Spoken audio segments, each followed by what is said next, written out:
오늘 우리에게 주신 말씀은요, 로마서 15장 1절에서 13절까지인데요. 내용이 좀 방대해서 제가 1절에서 7절까지만 사용해서 오늘 말씀을 전하기로 하겠습니다. 그래서 우리 7절까지만 교독으로 제가 한 절, 여러분 한 절 이렇게 읽기로 하겠습니다. 믿음이 강한 우리는 마땅히 믿음이 약한 자의 약점을 담당하고 자기를 기쁘게 하지 아니할 것이라.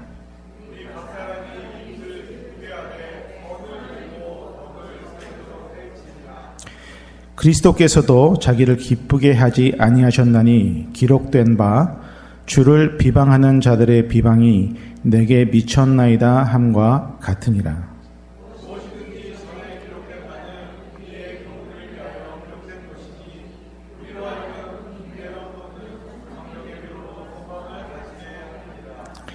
이제 인내와 위로의 하나님이 너희로 그리스도 예수를 본받아 서로 뜻이 같게 하여 주사.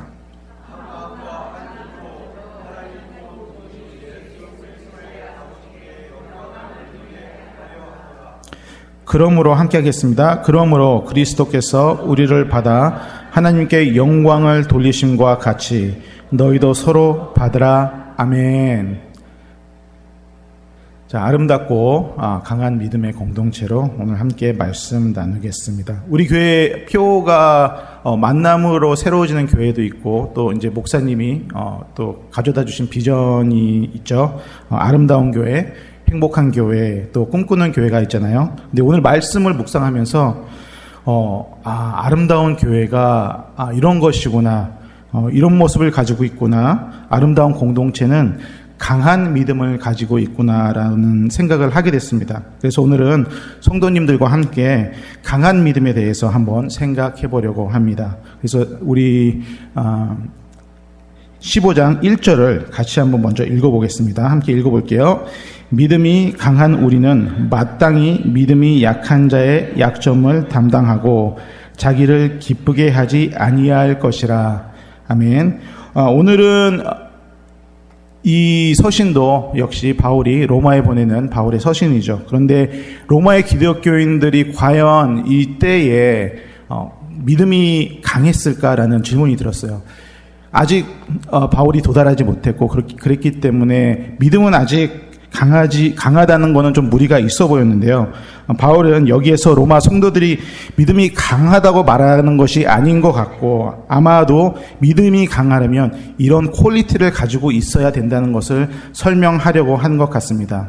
그래서 강한 믿음이 무엇인지 우리가 생각해 볼 필요가 있는데요. 바울이 제일 처음 강조하는 것은 강한 믿음은 마땅히 믿음이 약한 자의 약점을 담당하는 것이라고 적혀 있습니다. 약점을 담당하는 단어에서 사용되는 이 동사의 헬라어는 바스타소라는 동사인데요. 스스로 감당하다라는 뜻으로 다른 사람의 짐을 나누어 짐으로써 부담을 덜어준다는 뜻을 가지고 있기도 합니다. 그래서 사실 강한 믿음이 있다면 왠지 의롭고 거룩하고 지혜롭게도 하겠지만 그래서 넌 나보다 못하지라고 생각하면서 이렇게 우열을 가릴 수도 있겠지만요. 오히려 나보다 믿음이 약한 사람들의 약점을 가려줘야 한다는 것입니다.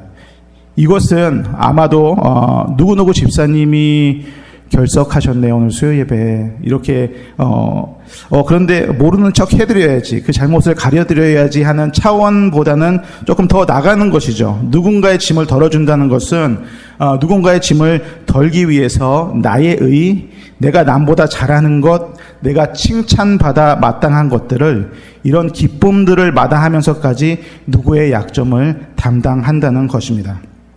그러면 담당한다는 것은 그저 누구의 약점을 가르워주는 것만이 아닌데요. 담당한다는 것은 그 약점을 더 낮은 곳에 내려가서 함께 극복해 주는 것이라고 설명하고 있는 것이죠. 그래서 우리 함께 이사야 53장 6절을 함께 읽어보겠습니다. 우리는 다 양 같아서 그릇 행하며 각기 제 길로 갔거늘 여호와께서는 우리 모두의 죄악을 그에게 담당시키셨도다. 예수님도 약한 우리의 죄를 먼저 담당하셨어요. 근데 지금 그래서 약함을 담당한다는 것은 생각보다 큰 의미를 내포하고 있는 것이죠. 마부 엄기현 장로님과 이재영 목사님의 이야기가 있는데요. 이재영 목사님은 목사님이 되시기 전에 평민으로 살아가고 있는 왕족이었습니다. 1904년에 엄기현 마부를 만났습니다. 엄기현 마부는 언제나 이재영을 나으리 하면서 정성으로 모셨습니다. 여러분 저기 마부가 뭐 하는 직업인지 아시죠? 이 높으신 분들을 말에 이제 태워드리고 간혹 가다가는 이게 스툴이 없으면 본인이 이렇게 구부려서 등을 밝게 올라가게 하고 또 때로는 밤에 등불을 비추고 자기는 이제 흙길을 걸어가면서 인도하는 그런 직업을 가진 게 마부이죠. 그래서 이 정성으로 모셨던 마부가 친숙해진 어느 날 엄기현 마부가 이재영을 전도하려고 이렇게 말합니다. 나으리 황성하오나 예수를 믿으시지요. 하나님은 세상을 이처럼 사랑하사 독생자를 주셨으니 누구든지 그를 믿으면 영생을 얻으리라 했습니다.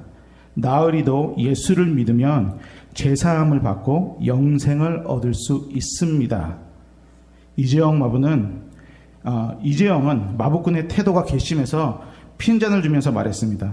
예수를 믿으면 마부꾼이 양반이라도 된단 말이더냐. 그러자 엄기현은 이렇게 대답했습니다. 나으리, 예수를 믿는 도리는 그런 것이 아닙니다. 제가 양반이 되기 위해서 예수를 믿는 것이 아니라 마부 노릇을 잘하기 위해 예수 믿는 것입니다.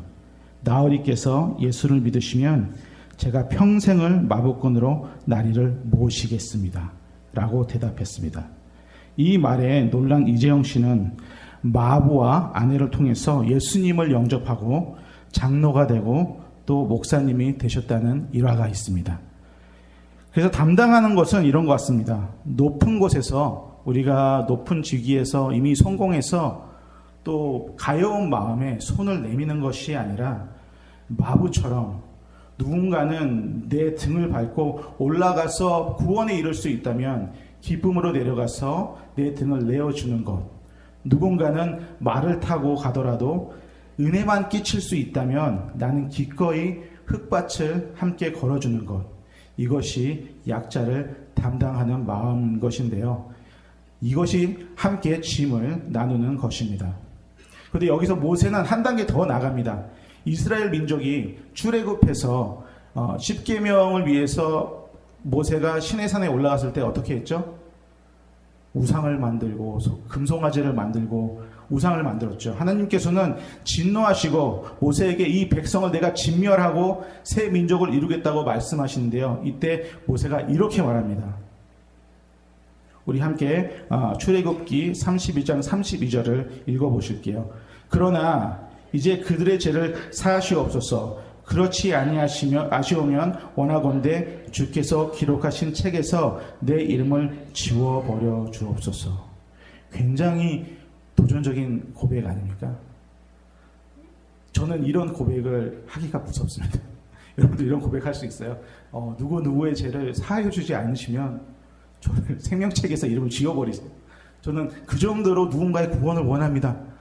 그런 고백을 지금 모세가 하고 있는 거죠. 바울도 로마서 9장 3절에서 비슷한 고백을 하고 있는데요. 이렇게 고백하고 있습니다. 나의 형제 곧 고륙의 친척을 위하여 내 자신이 저주를 받아 그리스도에게 끊어질지라도 원하는 바로라. 이렇게까지 누군가를 구원하려고 하는 게 약자를 돌보는 거고 약자의 약점을 담당하는 것이라고 하는 거죠. 바울은 내가 복음에서 끊어져도 나의 형제의 죄의 문제를 어떻게든 해결해서 구원하겠다는 굳은 결심을 하고 있는 것이죠. 성도님들은 어디까지 갈 준비가 돼 있으신지 묻고 싶습니다. 짐을 덜어준다는 것이 이런 건 같아요. 나는 복음에서 끊어질지언정 한 영혼을 복음으로 살려놓겠다. 이게 강한 믿음 같습니다. 그리고 1절에서 이어서 이렇게 계속 쓰고 있는데요. 그리고 강한 믿음은 자기를 기쁘게 하지 아니한대요. 15절 1절의 끝에 보면은 자기를 기쁘게 하지 아니한대요. 이재철 목사님의 예화인데요. 1987년에 함효식이라는 사람이 혜준이라는 아이를 유괴해서 살해했습니다. 이미 죽였음에도 불구하고 임신한 본인의 동거녀와 결혼 자금을 구하기 위해서 아이가 죽었는데도 살아있는 엄마에게 전화해서 돈을 달라고 협박을 했습니다. 그 와중에 잡혔는데요. 이 어머니는 과연 어떻게 사셨는지 모르겠습니다. 하지만 이 어머니는 그 고통의 시간 속에서도 1절의 말씀처럼 기뻐할 수 없었죠. 아니 삶 자체가 살을 찢어지는 고통이고 눈만 뜨면 눈물이 흐르는 그 범민 속에서도 그 범인을 용서하고 그 범인이 사형수가 됐을 때 사형당할 때까지 영치금을 넣어주었다고 합니다. 그래서 그 어머니는 사시다가 집사가 되고 결국에 전도사님도 되신 일화가 있는데요. 이런 일들이 우리 인생에 일어나지 말아야 되겠지만 우리는 과연 약자의 약점을 담당하기 위해서 어디까지 내가 기쁘지 아니하는가를 생각해 봐야 하는 것입니다. 우리는 과연 약자를 위해서, 그렇죠? 믿음의 약자를 위해서 어디까지 기뻐하지 아니할 수 있는가를 생각해 봐야 하는 것이죠. 어디까지 할 수 있을까요? 저희가 어디까지 기쁘지 아니할 수 있을까요? 에베소서 4장 13절을 함께 읽어보시겠습니다. 우리가 다 하나님의 아들을 믿는 것과 아는 일에 하나가 되어 온전한 사람을 이루어 그리스도의 장성한 분량이 충만한 데까지 이르리니. 언제까지요? 그리스도의 장성한 분량까지요. 그렇죠? 예수님을 닮아갈 때까지요. 예수님을 닮으려면 십자가를 지고 따라가야 하는데요. 그런데 왜 그러면은 기쁘면 안 되지? 예수님을 따라가는 거는 우리 인생에 기쁜 일이고 즐거운 일이 될 수도 있는데 왜 성경은 기쁘지 말라고 하는 걸까요? 그렇게 생각해 볼 수 있잖아요. 그래서 3절을 보면은 이렇게 적혀 있어요. 우리 함께 읽어볼게요. 그리스도께서도 자기를 기쁘게 하지 아니하셨나니 기록된 바 주를 비방하는 자들의 비방이 내게 미쳤나이다 함과 같으니라. 예수님은 우리를 구하려면 비방을 받으셔야 됐고요. 십자가에 죽으셔야 됐고요. 혜준이 어머니도 사형수를 구원시키려면 기쁨을 받아들일 수 없었던 거죠. 기쁘지 아니함을 받아들임으로써 이 사형수를 구원시킬 수 있었던 것입니다. 그래서 강한 믿음은 약자의 약점을 담당하며 기쁘지 아니함으로 서로의 짐을 지어주는 것이라고 오늘 본문은 이야기하고 있는 것이죠. 그래서 2절은 이런 강한 믿음으로 이렇게 하라고 권면하고 있습니다. 우리 함께 그 다음 절 읽어볼까요?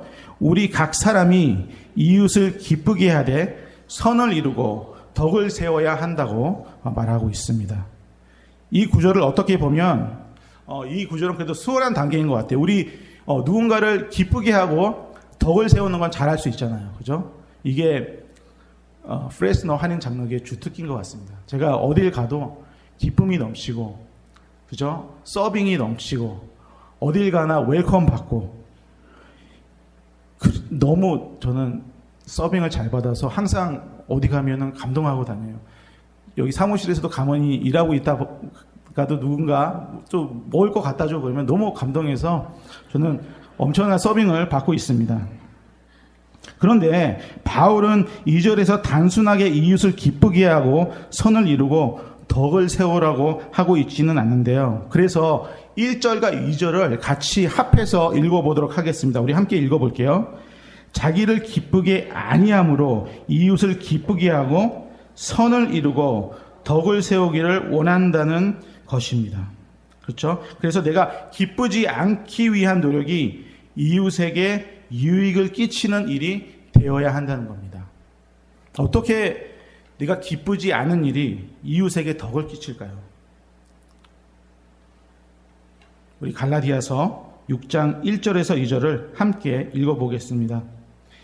형제들아, 사람이 만일 무슨 범죄한 일이 드러나거든 신령한 너희는 온유한 심령으로 그러한 자를 바로잡고 너 자신을 살펴보아 너도 시험을 받을까 두려워하라. 너희가 짐을 서로 지라. 그리하여 그리스도의 법을 성취하라. 여기에서 두 가지를 하라고 권면하고 있는데요. 만일 무슨 범죄한 일이 드러나면 첫 번째 온유한 심령으로 그러한 자를 바로 잡으라고 말씀하고 있습니다. 온유함은 단순히 부드러운 것만이 아니고요. 이렇게도 정의가 됩니다. 강한 힘이 하나님의 뜻에 따라 절제되고 통제되는 상태. 그래서 절제되고 통제되는 상태에서 범죄한 누구를 바로 잡고, 그렇죠? 바로 잡고, 그리고 두 번째는 나 또한 살피고 시험을 받을까 두려워하라고 합니다. 그렇죠. 통제된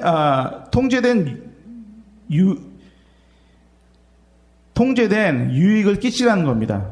형제에게 술을 사주면서 기쁘게 유익을 주라는 것이 아니라 그 형제가 죄인임을 인지하게 하고 우리를 죄에서 구원하신 예수 그리스도의 복음을 전달해서 구원의 기쁨을 알게 하는 유익을 끼치라는 거죠. 뭔가 기쁘게 해서 하라는 게 아니라 그리스도의 사랑을 전달하면서 죄인임을 깨닫게 하면서 통제된 유익을 끼치라는 것이죠. 그런데 그 가운데 나 또한 시험에 들지 않게 조심하라는 거예요. 우리는 누군가 한 명을 교회에 전도하거나 구원에 이르게 하거나 그러면 바로 어떻게 되죠? 저희 어깨가 바로 올라가죠. 그렇죠? 그게 바로 또 우리의 의의가 율법주의가 또 올라오는 것이죠. 그래서 그런 교만함을 누군가를 전도했을 때, 누군가에게 유익을 끼쳤을 때, 누군가 이사를 도와줬을 때, 누군가 부탁을 했을 때 도와줬을 때 내가 시험에 들지 않게 조심하라는 것이죠. 그래서 아름다운 공동체는 강한 믿음이 있는 것인데요. 그 첫 번째 특징이 이웃의 약점을 담당하면서 서로의 짐을 지고 가는 것, 그리고 그 짐을 지고 간다는 것은 기쁘지 아니함으로 이웃에게 유익을 끼치는 일입니다. 아멘. 저는 하나님이 너무 좋습니다. 여러분들 하나님 좋으세요? 제가 전에도 말씀드렸지만 하나님은 사랑의 하나님이세요. 여전히 이스라엘을 향해 손을 벌리고 계시고 여전히 우리를 향해 손을 열고 계세요. 늘 책망하시지만 위로해 주세요. 벌하시지만 회복해 주세요. 우리를 죄에 대해서 죽이시고 예수님과 부활시켜 주십니다. 하나님은 사랑이십니다. 아멘. 그래서 4절에 보시면 이렇게 적혀 있습니다. 우리 함께 읽어볼까요? 무엇이든지 전에 기록된 바는 우리의 교훈을 위하여 기록된 것이니 우리로 하여금 인내로 또는 성경의 위로로 소망을 가지게 함이니라. 전에 기록된 바, 전에 기록된 것, 기록된 것이니 이런 표현은 성경을 의미하죠. 바울은 바로 전에 약점을 담당하라고 했고요. 서로 짐을 지라고 했고요. 그런데 기뻐하지 않고 이웃에게 유익을 주라고 했는데 그런데 이런 일들을 감당하려면 성경을 봐야 한다고 합니다. 거기에 교훈이 있고 이것이 인내하게 하고 위로하게 하고 소망하게 한다고 합니다. 성경이 교훈을 주고 인내를 주고 위로를 주고 소망을 준대요. 기뻐하지 않는 마음으로 나아가지만 그 가운데 이런 은혜가 함께 있다는 것입니다. 그래서 디모데후서 3장 16절, 17절은 다음과 같이 이야기합니다. 우리 함께 읽어보실까요? 모든 성경은 하나님의 감동으로 된 것으로 교훈과 책망과 바르게 함과 교육하기에 유익하니 이는 하나님의 사람으로 온전하게 하며 모든 선한 일을 행할 능력을 갖추게 하려 함이라. 그래서 성경은 배울만 하다. 우리는 성경을 통해서 인내와 위로와 소망을 가질만 하다. 그래서 인내를 한번 생각해 볼게요. 인내를 생각할 때 두 가지 차원이 있는데요. 한 차원은 그냥 우리가 막 부글부글 끓어오는 마음을 그냥 가라앉히는 수준인 게 첫 번째 차원이에요. 그래서 부모님들 애들 키울 때 자주 사용하는 이 인내가 그 첫 번째 차원이에요. 그죠? 저희 사모도 아이들을 볼 때 그냥 부글부글 끓다가 그냥 인내로 탁 잡곤 합니다. 그리고 두 번째 인내는 이 시간상의 인내인데요. 이 시간상의 인내는 우리가 성경에서 볼 때 하나님이 이스라엘 백성을 기다릴 때, 불순종한 이스라엘을 기다릴 때 사용하는 인내죠. 또 탕자가 집을 나갔을 때 재산을 탕진하고 돌아오기를 기다리는 아버지의 마음의 인내. 그 인내가 성경을 우리가 통해서 배워야 하고요. 우리는 늘 섬기며 인내로 믿음의 약자들을 기다려줘야 하는 것입니다. 하나님의 때와 우리의 때는 다를 수도 있어요. 그렇죠? 우리의 섬김의 열매는 우리가 못 볼 수도 있어요. 아브라함도 복의 근원이라고 하나님이 이렇게 지칭을 했지만 사실 이스라엘을 보지 못했죠. 그 수많은 그 씨앗들을 보지 못했죠. 그랬듯이 하나님의 때를 기다리며 우리는 섬김의 대상들을 기다려주는 인내가 필요한 것이죠. 우리는 위로와 격려도 구해야 하는데요. 여러분들은 위로와 격려를 요즘 어디서 구하시나요? 가족에게 구하시나요? 친구에게 구하시나요? 요새 제일 센세이션한 위로를 유튜브에서 구하시나요? 저도 가끔 너무 위로가 받고 싶어서 우리 사모님에게 이제 위로를 받고자 가면은 위로 대신 이제 정리해야 될 비를 많이 이렇게 주시곤 합니다. 그래서 우리가 흔히 사람들에게 위로를 구할 때는 위로가 사실 안 되죠. 오히려 상처를 받을 때가 많습니다. 하나님은 아브라함에게 순종을 통해 복을 약속하시고 아브라함이 믿음의 조상이 되어가는 과정을 보고 또 그 혈통을 통해서 예수님의 도래와 구원하심을 보면서 우리는 위로를 받곤 합니다. 또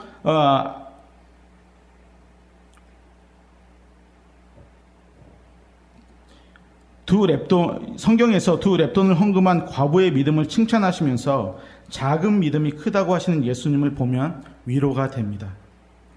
우리는 세상에서 평가받을 수밖에 없습니다. 세상은 나의 의로 살아가려는 사람들이 많기 때문이죠. 우리는 말씀을 통해 위로받고 격려받아야 합니다.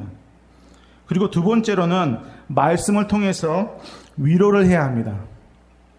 하나님은 여기 계신 집사님들, 권사님들, 장로님들, 성도님들 사랑하시고 최고라고 하시고 하나님의 자녀라고 하시고 당신을 통해 기쁨을 이기지 못하신다고 성경에서 말하고 있습니다. 이젠 슬픔이 예수님을 통해서 기쁨이 됐다고 말하십니다. 성도님들 믿으십니까? 성도님들이 축복의 통로래요. 그래서 말씀을 통해서 성도님들 인생에 위로가 있기를 이 시간 축복합니다. 그리고 우리에겐 여러 가지 소망이 있습니다. 그래서 성경에 보면 소망에 대한 이야기가 되게 많아요. 그래서 막 고를 수 있어요. 우리의 필요에 대한 소망을 하나님은 이렇게 책임지십니다. 우리 함께 마태복음 6장 31절에서 32절까지 읽어볼게요. 그러므로 염려하여 이르기를 무엇을 먹을까, 무엇을 마실까, 무엇을 입을까 하지 말라. 이는 다 이방인들이 구하는 것이라. 너희 하늘 아버지께서 이 모든 것이 너희에게 있어야 할 줄 아시느니라. 건강에 대한 소망이 필요하신가요? 그럼 이 말씀도 있습니다. 우리 시편 23편 4절 읽어볼게요. 내가 사망의 음침한 골짜기로 다닐지라도 해를 두려워하지 않을 것은 주께서 나와 함께 하심이라. 주의 지팡이와 막대기가 나를 안위하시나이다. 하지만 여러분, 이 소망들 중에 가장 큰 소망은 예수 그리스도로부터 오는 소망입니다. 아멘. 우리 로마서 8장 24절, 25절 함께 읽어볼게요. 우리가 소망으로 구원을 얻었음에 보이는 소망이 아니니 보는 것을 누가 바라리요. 만일 우리가 보지 못하는 것을 바라면 참으로 기다릴지니라. 아멘. 우리의 소망은 예수 그리스도 안에 있음을 믿습니다. 성경은 예언서이기도 하지만 하나님이 성취하신 것에 대한 말씀이기도 합니다. 말씀을 보면 하나님은 예언하시고 수없이 성취해 나가십니다. 아브라함의 하나님, 이삭의 하나님, 야곱의 하나님이 이스라엘을 성취하셨고요. 이스라엘 백성을 가나안 땅으로 이끄셨고요. 이스라엘을 또 무너뜨리시고 또 아들을 보내셔서 죽음과 부활로 구원을 성취하십니다. 그래서 이 수많은 예언과 성취를 통해서 우리는 다시 오실 예수님을 소망으로 기대할 수 있는 것입니다. 이것이 우리 안에서 가장 큰 소망인 것이죠. 아멘. 제가 지금까지 내용을 좀 정리해 보겠습니다. 우리는 강한 믿음을 가져야 하는데 강한 믿음을 가지려면 첫 번째로 약한 자의 약점을 서로의 짐을 지면서 담당해야 하고요. 그것을 기쁘지 아니함으로 유익을 끼쳐야 하고요. 두 번째는 성경 안에서 인내와 위로와 소망을 배워야 합니다. 그래서 마지막으로 우리 5절, 6절, 7절 함께 읽어보겠습니다. 이제 인내와 위로의 하나님이 너희로 그리스도 예수를 본받아 서로 뜻이 같게 하여 주사 한 마음과 한 입으로 하나님 곧 우리 주 예수 그리스도의 아버지께 영광을 돌리게 하려 하노라. 그러므로 그리스도께서 우리를 받아 하나님께 영광을 돌리심과 같이 너희도 서로 받으라. 아멘. 그래서 강한 마음을 가지려면, 강한 믿음을 가지려면 마지막으로 한 가지 더 해야 하는데요. 예수님을 본받아 뜻이 같아야 한다고 합니다. 이것이 아버지께 영광을 돌리는 거라고 바울은 이야기하고 있습니다. 그래서 빌립보서는 다음과 같이 권면하는데요. 우리 함께 읽어보겠습니다. 그러므로 그리스도 안에 무슨 권면이나 사랑의 무슨 위로나 성령의 무슨 교제나 긍휼이나 자비가 있거든 마음을 같이하여 같은 사랑을 가지고 뜻을 합하여 한 마음을 품어 아무 일에든지 다툼이나 허영으로 하지 말고 오직 겸손한 마음으로 각각 자기보다 남을 낮게 여기고 각각 자기 일을 돌볼 뿐더러 또한 각각 다른 사람의 일을 돌보아 나의 기쁨을 충만하게 하라. 아멘. 언제 우리가 한 뜻을 품어야 한다고요? 점심 메뉴 정할 때요? 베케이션 정할 때요? 아니죠. 그리스도 안에 무슨 권면이나 사랑의 위로나 성령의 무슨 교제나 긍휼이나 자비가 있거든 우리가 그리스도인으로서 그리스도인답게 살 때 그 뜻을 합하라고 합니다. 뜻을 합하지 않으면 다툼이나 허영이 된다고 말하고 있습니다. 공동체 속에서도 상처받는 일들이 종종 있죠. 왜죠? 마음이 합하여지지 않아서 우리는 상처를 받곤 합니다. 그래서 5절에 보면은 이제 인내와 위로의 하나님이 너희로 그리스도 예수를 본받아 서로 뜻이 같게 하여 주사라고 적혀 있습니다. 그리고 빌립보서 2장 5절에서 8절은 다음과 같이 말합니다. 너희 안에 이 마음을 품으라. 곧 그리스도 예수의 마음이니 그는 근본 하나님의 본체시나 하나님과 동등됨을 취할 것으로 여기지 아니하시고 오히려 자기를 비워 종의 형체를 가지사 사람들과 같이 되셨고 사람의 모양으로 나타나사 자기를 낮추시고 죽기까지 복종하셨으니 곧 십자가에 죽으심이라. 아멘. 마음을 합한다는 것은 예수님이 복종하셨듯이 우리도 복종하는 것이고요. 복종한다는 의미는 나의 뜻을 아버지 앞에 항복한다는 뜻입니다. 나의 뜻을 아버지 앞에 항복한다면 더 이상 누구와 비교할 수는 없는 것이죠. 함께하는 대상을 돌보아 기쁨을 충만하게 하는 것이죠. 나의 뜻을 생각하는 것이 아니라 남의 뜻도 생각하는 것이 아니라 아버지의 뜻을 함께 바라보며 함께 아름다운 공동체가 되어가는 것입니다. 우리 아버지 안에서 한 뜻 한 마음으로 한 곳을 바라볼 때 그때야 비로소 우리의 믿음이 강하다고 할 수 있는 것입니다. 그래서 자세히 보면 한 뜻이 되고 한 마음이 되려면요, 강한 믿음의 특징들을 빚어나가야 되는 겁니다. 약자의 약점을 담당하고 서로가 서로의 짐을 져주고 기쁘지 아니한 마음으로 유익을 끼치고 성경을 통해 인내와 위로와 소망으로 우리 서로를 대할 때 비로소 강한 믿음이 생기고 하나됨이 생기는 것입니다. 그런데 사실 이게 너무 힘든 거잖아요. 누구의 짐을 져주는 일, 타인의 유익을 위해서 나의 기쁨을 포기하는 일, 나를 포기하면서까지 한 뜻으로 행하는 일. 그렇죠? 그게 제일 어려운 것 같아요. 내 뜻을 포기하고 내 의의를 포기하고 내가 맞다고 생각하는 것을 포기하고 한 뜻으로 가주는 거예요. 얼마나 힘들어요. 하지만 예수님이 우리를 먼저 이렇게 사랑하셨대요. 우리 마지막으로 7절을 함께 읽겠습니다. 그러므로 그리스도께서 우리를 받아 하나님께 영광을 돌리신 같이 너희도 서로 받으라. 예수님이 먼저 우리를 이렇게 받으셨대요.